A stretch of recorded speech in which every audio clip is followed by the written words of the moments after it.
opening like what do they do on that Christmas cookies Saturday Night Live thing? When I was doing thinking that. NPR. I don't even know how they just sit there like this. I feel this setup is very strange, and it's also showing close. how tired I am. I'm gonna sit way back here. Move back. Can I just move way back? No. Hey, how are you? No, it's just weird. Just a weird setup, and I'm also tired. We are in slow-mo mode. Look at the Thanks new wall. to the yes, for the new wall and the Christmas decorations. We're in slow mode for a number of reasons. I'm fighting something. Yeah. You have something. Congested-y sounding. Yeah. And it's the last day before we're done for 2 weeks. It's true. It's true. We are closed for 2 weeks. And we've been go-getter for a while, so it's kind of needed. Yes. And I always find it's just really hard to work when everyone else is slowed down. Oh yeah. Oh yeah. I fully support this endeavor. I was getting ready to plan what our out of office message would be like. Go away. Bah humbug. Bah humbug. It's not very friendly, so I thought no. We'll have something that says we're closed. I know. Even my social media has kind of. I was doing so great, and it had kind of. It's dwindled now. It's dwindled. I've got nothing to say. Dwindling. For those of you who are looking, what you see behind us this time, you'll notice the wall is no longer robin's egg blue. It is a much more modern and acceptable color of grayish. Grayish. And you can see the stockings for the animals in my house, of which there are 3. 2 cats and 1 dog. So many animals. So many stockings. So many stockings. And there's huge. More stockings. Then there's adult stockings. Well, that's my stocking and my housemate's stocking. Yeah. I could put up my other stocking. Is that your sub stocking? Well, because my real stocking from when I was little has my dad's handwriting on it, and they bought one of those stockings that you would buy at the drugstore already filled with stuff, so it's really thin felt. And my dad wrote with his left-handed scribble, which was how Santa wrote, in just as Ruthie on the top. So it was my stocking forever. It's got patches on it. It is close to falling apart. So my sister quilted me that stocking that you can see, and it glows at night. It's a little mouse underneath evergreen branches and snowflakes. It's beautiful. It is very pretty. We do sound like NPR right now. We do. We're so boring. What kind of stocking are you having this year? What's that thing I was going to ask you? John Legend and Kelly Clarkson did something, and they were whispering. ASMR? Yes, and they were doing this thing, and I said, I have to ask you, what is ASMR? I don't know what it stands for. I don't know what the thing stands for, but it is basically, it is some point at which sound puts you into a relaxed state. Oh. So there are YouTubers who ASMR. There are sleep stories on my Calm app, which we'll talk about later. It actually comes up. Love the Calm app. There's ASMR stories, and it's something about the tonality and speed of their voice. And if you've seen, there's a Reese's peanut butter cups. They did something with ASMR where like they amplify the sound of like the wrapper coming off. Oh. And it's supposed to like put you in a trance-like state. Is that like, did it start with that Real Housewives of Orange County video where they're all whispering the script? Maybe. You're a beast. Maybe. You're a beast. It's sort of like that. All right. I don't want to put people to sleep like the Christmas cookie one, but from NPR. Well, yeah, it's, but we just talked about stockings and paint color. Like, we might as well be running like a... The paint color is Stonington Gray by Benjamin Moore, which is accented by white diamond. Bunny Gray, because I love Bunny Gray. Is that a color? Bunny Gray is a color. It was the entire color of actually both of my houses. I just painted them both all Bunny Gray. It's got a blue tone. It's because you wanted to say bunny. It's got a blue-gray tone in it. It's a cool gray. Bunny Gray is a cool gray. I'm thinking that this one is a bit more of a warm gray. It's actually cool. I got a lesson because, and then we'll get to work. Right. I have a problem with colors. I don't think I'm colorblind, but it runs in my family, and there seems to be a range with all of us, and I have trouble with blues, purples, and greens. And 9 out of 10 people have just signed out of this podcast. Oh. Just kidding. No, just kidding. Anyway, so I got a lesson because I had picked the white diamond, or a friend helped me pick it at the cottage, and so I repeated it here. And I wanted a different gray, and it wasn't working. And I was explained both by my housemate and my sister. Oh, and the lady at Benjamin Moore. That's because I was mixing warms and cools. Don't mix your warms and cools. So this is actually a cool gray. There you go. All right, so we're back. We're finally back, and we're finishing Brene Brown. We're done with you. We're done with you. I was almost done with her today in the car. I was like, I've just had it. I'm over it now. Not Queen Brene. We Not love Queen you. Brene, but we have been spending a long time on this book, and we also had a bit of a break in our last ones. This last part 4 of the book is just about wrapping it up, and now what do you do? So we've been talking a lot in this book. It started off talking about vulnerability and what it means to be vulnerable, to open yourself up to possibilities, to saying the hard thing, to having courage, to being honest and forthright, and what it means. Talked about the courage, talked about the arena. We all have the ability, and some of us are more likely than others, to have hard conversations in what she uses the metaphor of an arena, where we're there, like the gladiators, rumbling with these difficult things. And in the arena are all these people who are either throwing, food at us, right, or are applauding and cheering us on. And how can we be more purposeful in who we allow to influence us? And then we talked about our values and defining those. We talked about trust and what it means to build trust and resonate with trust. And all of those things were about how to have conversations at work. Yep. Difficult conversations, emotional not difficult conversations. Yeah, emotional ones, purposeful ones that may decide directions that you take in your organization, who you hire, who you promote, what projects you take, everything. All of these things. It's a lot. It's a lot. And I will say it over and over and again. It's like I want to go with Brene and I want to make a process map out of it, or a checklist, or like I don't know, something that like takes all this and wraps it up in a nice Christmas bow. I think if I had to do that on the spot, I would say that the first section isn't really a process. It's sort of background context. It's knowledge for you to understand why this is important and what it means to be vulnerable.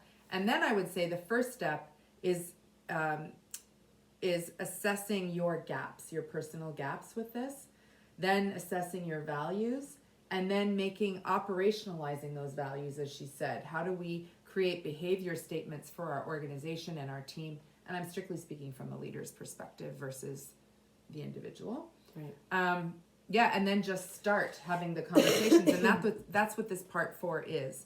And as usual, she has a great quote at the beginning that says, "When we have the courage to walk into our story and own it, we get to write the ending. And when we don't own our stories of failure, setbacks, and hurt, they own us." Ooh. So powerful. It is. And this is why it's important that people, particularly leaders, have the time to think about this and how it works for them, because you need to own it. If there's something going wrong, you need to be able to get in there and go, okay, let's talk about this. Otherwise, it's just going to keep going sideways until there's no recovery. It's like a lie, and a lie keeps going and going and going, and now you can't get out. Yes, you're stuck. Mm-hmm. Yeah. So there was that, and she spent some time talking about how millennials make up 35% of the workforce right now. I think in Canada it might be a little higher. And she talked about how their parents were what we called helicopter parents. Yes, and these parents are lawnmower parents. And these parents are lawnmower. So helicopter I always thought was bad enough. Those who hover all the time making sure that their children are perfectly safe. And this lawnmower parents... Was it like paving the path? They paved the way for them. And instead of letting them romp through the fields, they paved the way. And I thought, that's terrible. But that's kind of like the stories of the celebrities who paid for their kids to get into school. Oh, I love that story. I like following it. Yeah. So she talks about that because people have never learned to fail. And she said, if you don't learn to fail and learn to get back up and learn to do the hard thing, then you're going to learn the hard way. She says it's like teaching someone who skydives how to fall or how to land after they fall out of the plane. It's too late. So she thinks that people need to understand, and she goes back to, she uses her husband a lot in this book and in other books, and stories with her husband. And if you've seen any of the videos, she talks about her husband. And in this one, she's had an awful day. She's in the living room or the dining room and working away, and he comes home and opens the fridge and gets mad because there's no ham. There's no bloody ham or whatever he says. He's like, there's no damn lunch meat again. There's no damn lunch meat again or whatever. And she, of course, goes in her head, goes bananas and wants to say, get your own damn lunch meat and all this sort of thing. And she's assuming that he's being critical of her. And instead... My favorite part is she like starts to tell him this story, like, you know that car you have in the driveway, like you could just get there and drive to the store and use your credit card and buy the lunch meat. And he's like, are you okay? Yeah, are you finished? Yeah, she tells a good story. Oh, because it was really good. It's always really sarcastic sounding, and because it's what's going on in her head, and we all do this. What's the matter? Oh no, I had sent two texts to myself, and the first one didn't catch, and there was a line in there that said,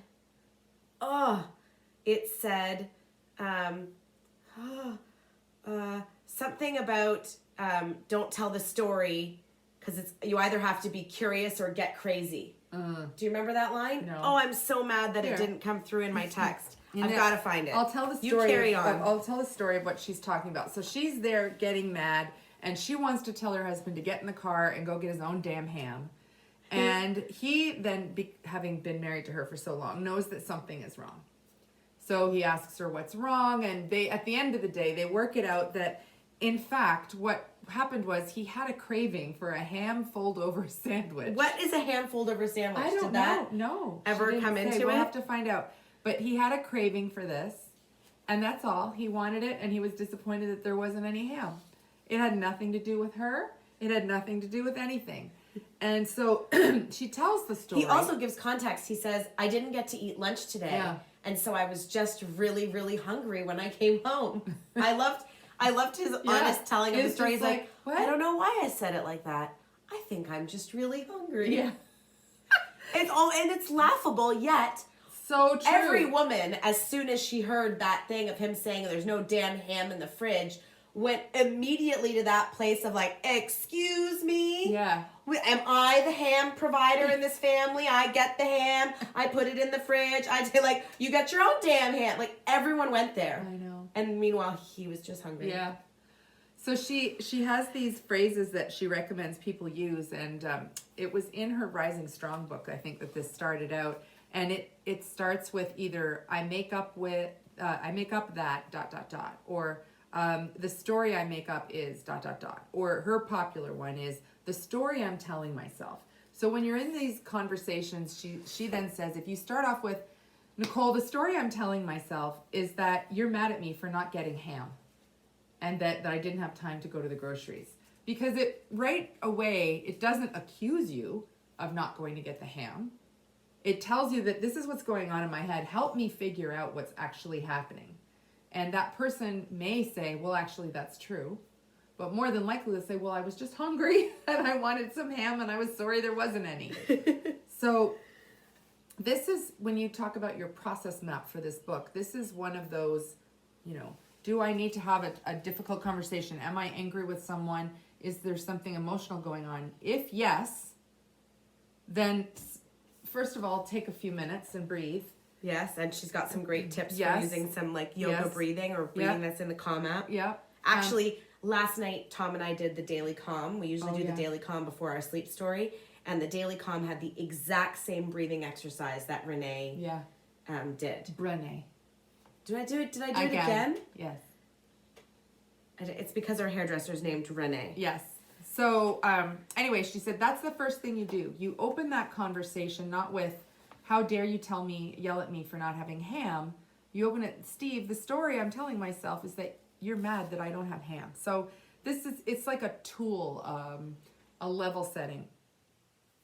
Did you find it? I haven't found it yet, and I have to find it. You have to find it. it? I have to find it because it was such an amazing... It was such an amazing thing. I'll find it any second now. All right. Carry on. Then she finally... So this whole final section is really a summary. It's a wrap-up to the whole book about how to have these conversations and knowing that some of them aren't going to go very well. The whole point of daring to lead is to do the hard thing, hope that it will go well, build on that, and if it doesn't, to be able to get up and keep going. You found it. Something's going on. Oh. Get curious or get crazy. Yeah. And that hit me so clearly because, again, as soon as she told that story, my first instinct was get crazy. Well, and that's the reckoning section, which is the next section. So she talks about the process, and there's a 3-step process for this. The first one is the reckoning. So she says that when something difficult happens, emotion takes over. And she says, what did she say? Thinking and emotion are hog-tied in the back, and emotion is driving like a bat out of hell. And that's when it goes to get curious or get crazy. Because she said people that are self-aware, that are able to rise strong, that are able to come back after the setback, immediately go, what's going on? And they start thinking about it and get curious about what's really going on. So I love that. And then she... it literally is kindness and curiosity leave no room for anger and resentment. Literally, which any minute she's going to use. Any minute she's going to pull it out. So she says that most people get busy sucking it up. How many times have you heard that? Suck it up, buttercup. Right? Sorry, it's hard. Sorry, you had a hard day. Deal with it, move on. And they're calling that now toxic positivity. Oh, well, it is, isn't it? She said there's all these, she has a list, believe it or not, of six things that people will do instead of getting curious. So chandeliering, which is lording power over other people. So I'm mad and I'm embarrassed. Now my power side is going to come out even more. Bouncing hurt, which is saying things like, whatever, who cares? I don't even care that it happened. I'm not even mad. I'm not even mad. Numbing, right? Whether you're drinking or shopping online or binge watching something, it's all numbing. Stockpiling it. I would say this is something that I'm guilty of. And I get it from my mom. So stockpiling hurt. And she said mid-career and midlife are important. Where you take something, it happens, you know, deal or don't deal. In this case, don't. You put it away. And then one day, the thing happens. It's like hiding a bunch of things in a closet, yes. Day over day over day, and then one day you open it and it all falls down on you. Yes, and you just, and it's completely unreasonable. I am guilty of that one too. Yeah. The umbrage, such a good one. It's saccharine sweet, and she named it the umbrage after Dolores Umbridge in Harry Potter with her pink suit and everything is so sweet, but she's actually quite evil. Right. Yeah. And then the hurt and the fear of high centering, which is getting stuck in a way, high centering, like your car getting stuck on a high, and your wheels are touching in the road. And so you can't actually go forward and go backwards. You're so upset, you're so mad that you can't move. And you don't, again, you still, oops, Daisy, you're still, it's probably an Amazon delivery. This is us being real. It's the holidays. And she says, this is all of these things. We feel something bad happens, and we do these things instead of getting curious. And then she says the ways to get curious. Now, that's what you're talking about, right? So, strategies for reckoning. To just stop and breathe, right? Yeah. So I loved actually the way she said she traces a square. Inhale for 4, hold for 4, exhale for 4, hold for 4. Yeah. And that's harder to do than you think. It is, especially when pregnant. I was like, in the Calm app last night, it was inhale for 4, hold for 4, exhale for 8.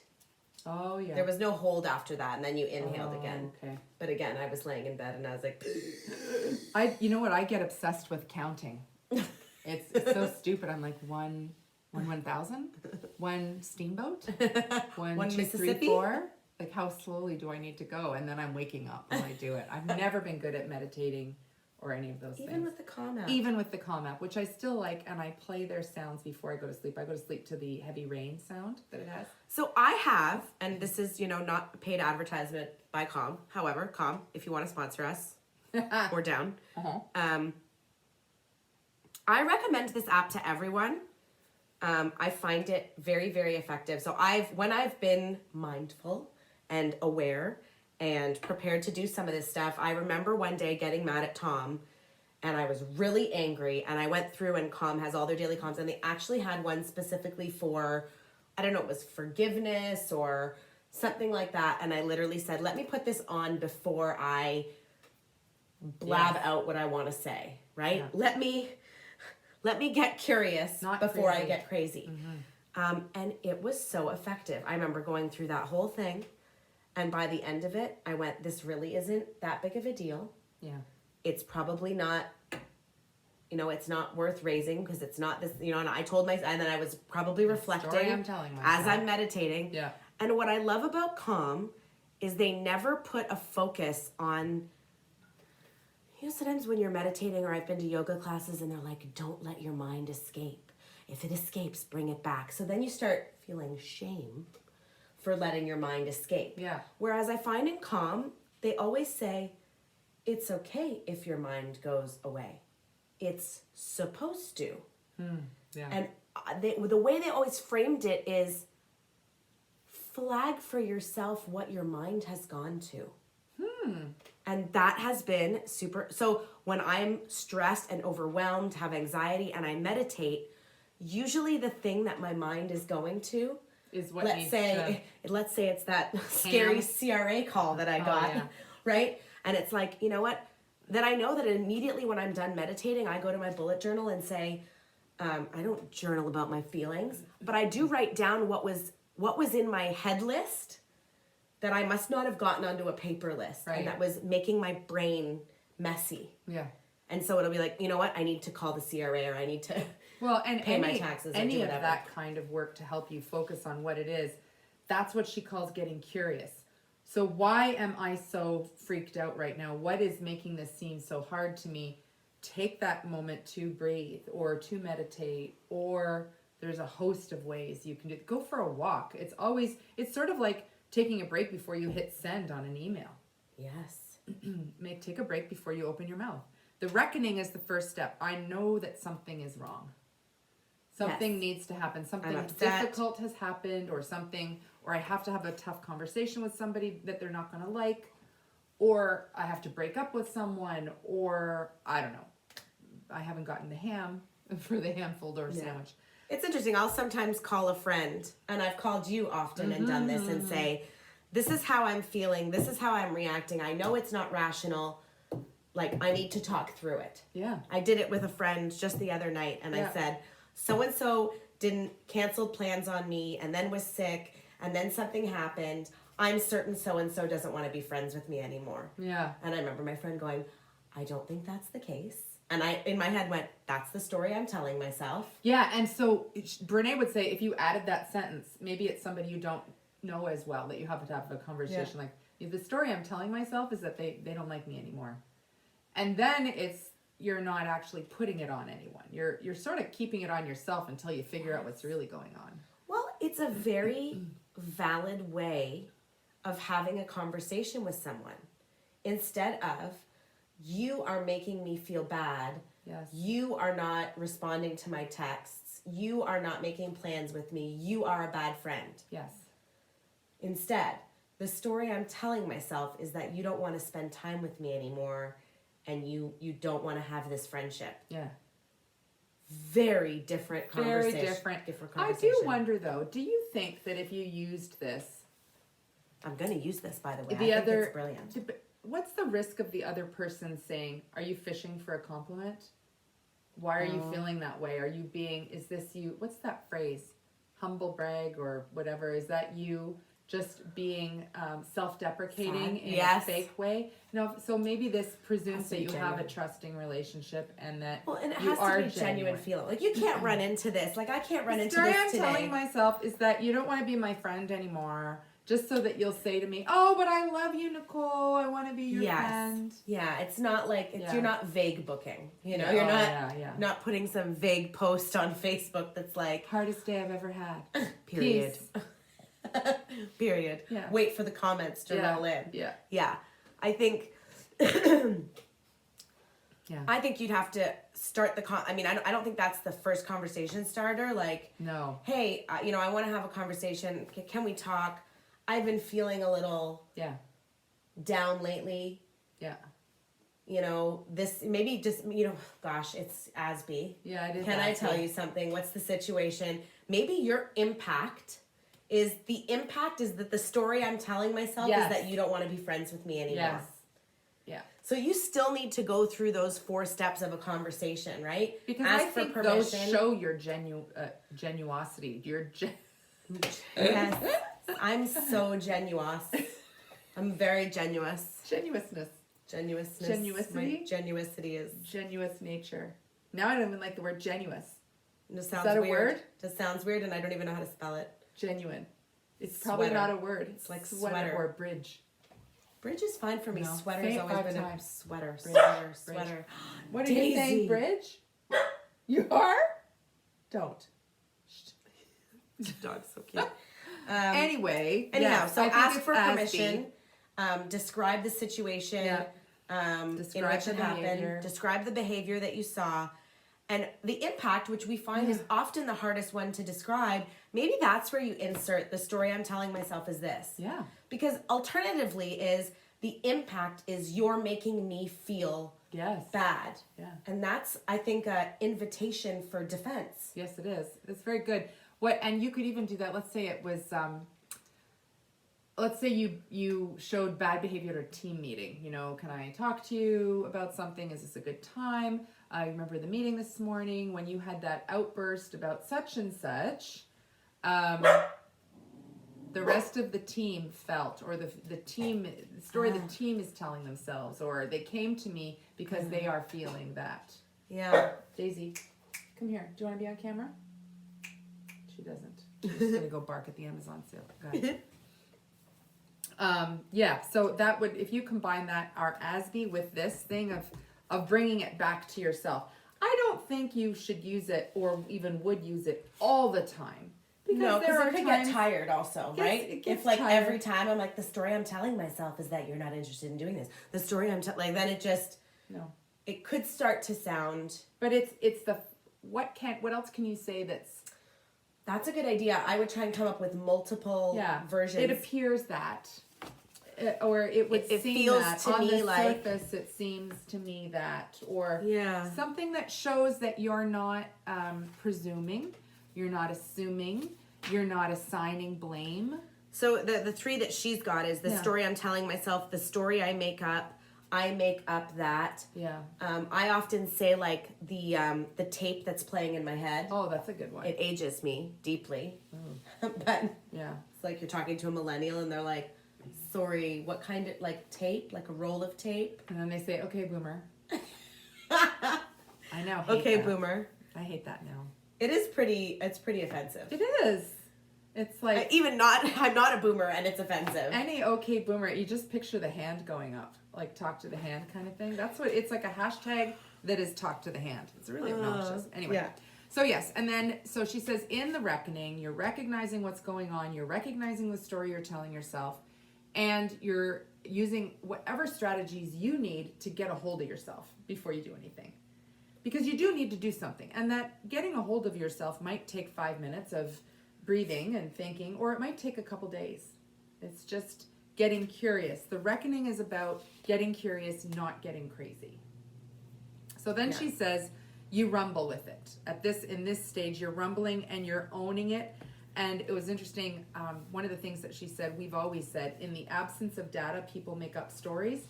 So all it's the exactly time, what I texted to myself. Oh, did you? I did. And I said, we always talk about it as in change. Yeah. People come up with rumors and have water cooler gossip. Yeah. Yeah, they do still have water coolers. I was checking. I wasn't sure. And the stories that people make up when they don't have any information. Yeah. And that's exactly the bologna store, the ham, the bag of ham. Who buys a bag of ham and what is a ham fold over? Anyhow, it's like a Pop-Tart with ham in it. Is it that I imagined one piece of bread that you fold in half? Like you don't bother to cut it? Oh. Or was it just ham with mustard inside, eating it as a sandwich? All of these questions and more. They all sound good. You could solve this for us. Please call. Please call us. 1-800-WHITEBOARD. 1-800-WHITEBOARD. Yes. What is a handful? Oh, so I meant to say my version of the ham sandwich story is Tom and I will often be out and he'll say something like, oh, where's her spare bottle of milk? Mm-hmm. And I go into the story of, what an idiot. I didn't pack an extra bottle of milk. But I immediately jump to crazy and go, why didn't you pack a bag of milk? Why didn't you pack an extra one? What did you pack? I packed everything else. Like, it's just like my voice gets higher and higher and higher and higher. And he really was just looking for it in the bag. It wasn't an accusation. It wasn't, but every time he says it, and he's pointed it out to me, he said, how come every time I ask you, you are thinking I am making an accusation on you? It's because you feel shame. You're not a sociopath. Wait, have we figured it out? Because you're going to the place that he's questioning your ability to be a good mother. I guess I don't feel shame. I'm mad because I'm like, well, why didn't you help me then? I know. Well, so yes. And what this is the shitty first draft, and I've read this in her other books as well. That what we do is we write down this story in our heads of what's going on, and she calls it the SFD. And she said some people even should journal it if it's helpful, because when you write it down, you see how ridiculous it is. Yes. And when you can put it in your head and say that I've written all these things that I think are going on, and I realized how stupid they are. So, yeah, she says, what did she say? Translating what's going on is makes what's happening graspable.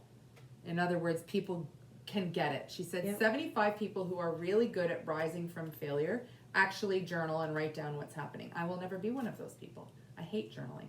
I'm thinking of bujoing in the new year. I know. I'm going to give it another shot. Tom has been bujoing, and he loves it. He said he's never felt, and this is not a, tooting my own horn. Mm-hmm. He says he's never felt as organized. He's never felt that he had a one spot for all of the to-dos. Yeah, I have 3 separate pads. One is a calendar, one is a list of stuff, and one is today. And I and they're fine, but it's getting a little annoying. They do help me process, and I thought, well, I'll try it because Nicole teaches it, so it must be good. Well, it's more about having it with you, right? So what would be a struggle for me is if I had my, shopping list at home and I was out and thought of something, it would constantly be like zooming around in my brain, like, don't forget to add this to this list. Whereas in my bujo, I can just start a new list and it's always with me. It's always in my purse. It's, it's just there. Right. Anyway, she says it's important to write these things down. No swipe up. Just kidding. I wish. Up. We don't have 10,000 followers. We just need 9,800 more. My dog has more followers than that. Yeah.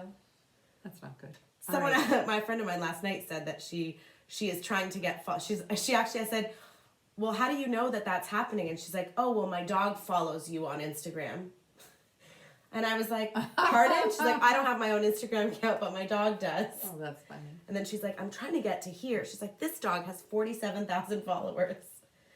So she says, Brene says, with the shitty first draft, that you have to ask yourself, when you actually write it down, what more do I need to learn and understand about what's going on? So that's a good question. What do I need to know about the other people in the story, if there are any? And what do I need to know about myself? And that's the whole discussion of emotional intelligence, which she also talks about. What do you need to know about how I react? I tend to react when I haven't had lunch. I tend to react when it's this time of year because it's a hard month for me because these things in my family history or whatever. Or I always, when I have a meeting the next day, I always tend to be very sensitive. or whatever's going on. Yeah. So, yeah, she's really getting obnoxious little Daisy. So what do you need to know about it? And how can you then adjust what you want to say, to whom you want to say it? It's all this part. So it's the reckoning that something's wrong. Then there's rumbling with what else do I need to know? Have I got the full story? And then the final thing is the revolution, taking the action. And this whole book has been about taking action. What are you going to say? Is it within your values? Have you gotten rid of as many assumptions as you can? Are you being kind? Are you being considerate of the other person's world? Are you assigning them the most generous assumption of what's happening? And I mean, at the core root of it, to say something like the story I'm telling myself is that you don't want to be my friend anymore is pretty freaking vulnerable. Oh, yeah. Because it's like sharing a deep, dark secret. Like, no one ever wants to say that. Like, I'm confident. I know my friends. I know you don't want to be my friend. I don't care. I don't care. Whatever. Like, unfriend, block. Okay, boomer. Right? Like, when really the super vulnerable thing to do is say, this is the story I'm telling myself. I mean, it's, again, Brene, you blow me away. Well, and you blow me away with what's in here. I just want a cheat sheet.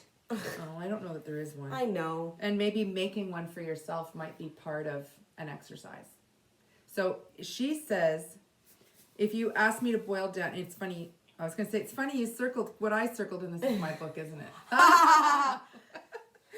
If you ask me to boil down everything I've learned from this research, I would tell you these three things. Oh, okay. This is like the big big boom. All right. So the level of collective courage in an organization is the best predictor of that organization's ability to be successful.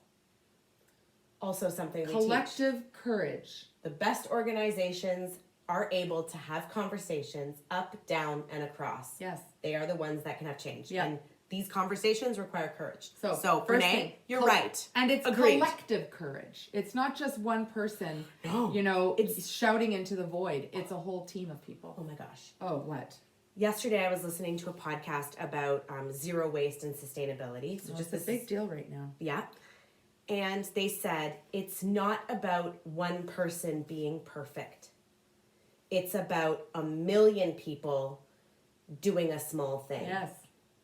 And so they just started talking about, like, what if one city stopped disposable diapers? Yeah. And, like, the number they came up with, which was really funny because when they calculated it, it came out to 1,000 whatever, and then they couldn't understand what to the power of meant bless. That's funny. Bless, but I think they finally figured it out that it meant a lot more zeros. A lot of zeros. But I loved that. And that's the kind of same thing here. As a leader, you don't have to be perfect. No. Not every conversation has to be perfect and planned and work perfectly and end perfectly. And it's what I often say when we're teaching. I go, this isn't a math equation. There is no exact answer. You just have to keep trying and keep. Can you imagine if a whole organization, for instance, banned saying, yeah, but? I mean, it's these little things. It's everybody collectively having the courage to try these things, to start using them and getting better all the time. Yeah. The second thing is the greatest challenge in developing brave leaders is helping them acknowledge and answer their personal call to courage. So what is your difficulty? What is that thing that you need the courage for and have not been able to find it?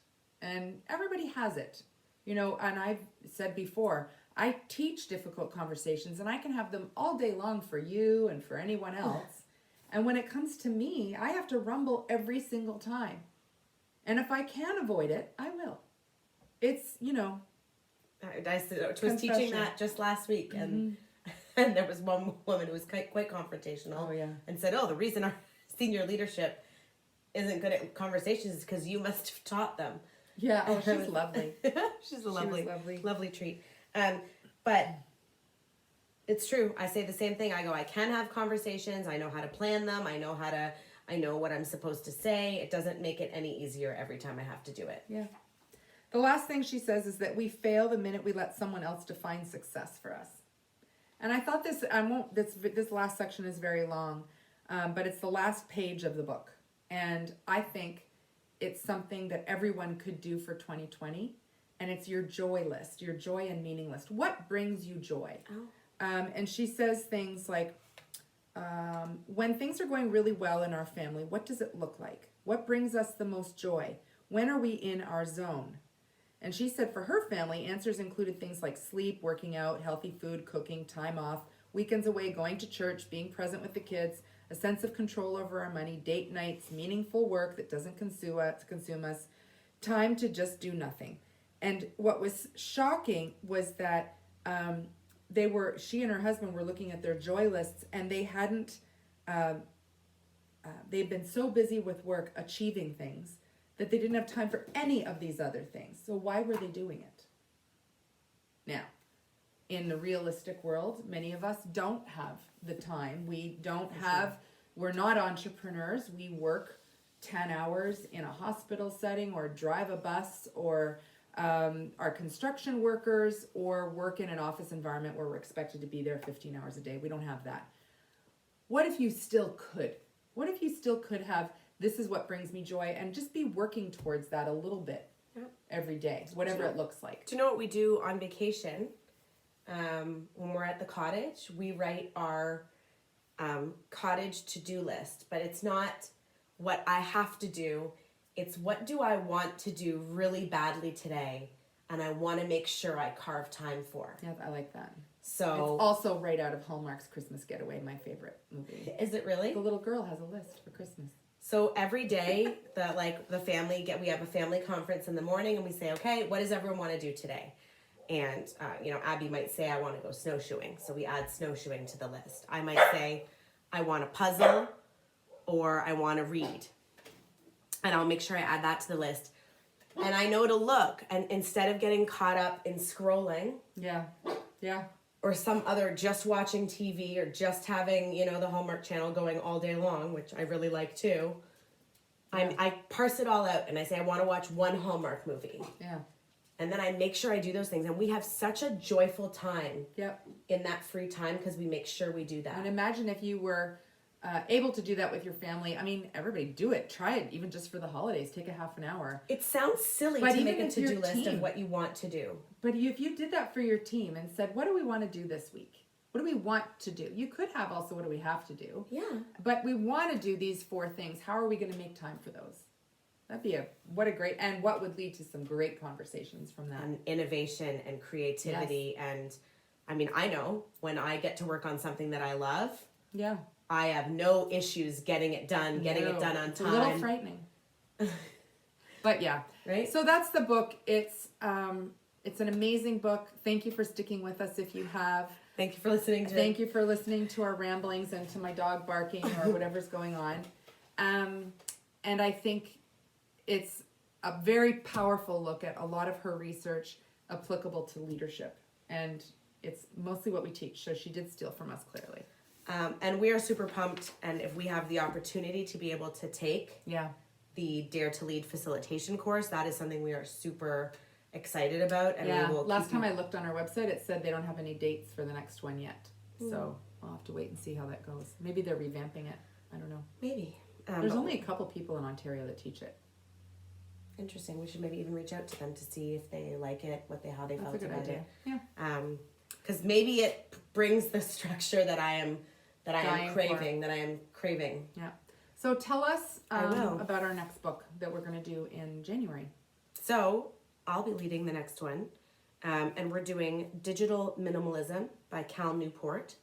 And gosh, one of the first things, I challenge you not to devour this wonderful book in one sitting. Wow. This book is an urgent call to action for anyone serious about being in command of their own life.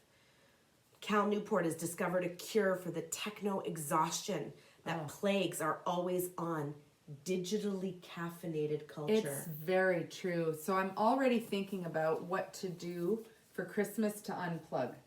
Because I was thinking, so I come back to what I said about our out of office message. I was thinking that we should, even on our info account, have an out of office that says we're closed and we're not checking messages, and we'll be back January 6th. That's the Monday. And I thought, oh, but what if a client reaches out? Maybe I should say something like, we will be checking our email sporadically. I thought, yeah, but we should unplug, and so I hadn't done anything. Yeah. I mean, I like checking my email because I certainly don't want to come back on the 6th and be dealing with 700,000 emails, even the spam ones that are making me crazy around the Christmas time. So I will check for the purposes of keeping my inbox tidy and clear. I don't want to set expectations that we'll be responding if they happen to be at work on January 2nd and we are not. What about, we'll respond as soon as we can. Yeah, you might see a particularly delayed response as we are on vacation. Yeah. We will check sporadically, but are back in full force on January 6th. Yeah, but I was Something like that. I was just thinking about that with respect to feeling plugged in. So when I'm away for 4 days or so over Christmas at a remote location, I plan on completely unplugging other than text messages from my family. Yeah. So, but it's hard. It's really, really hard. At one point,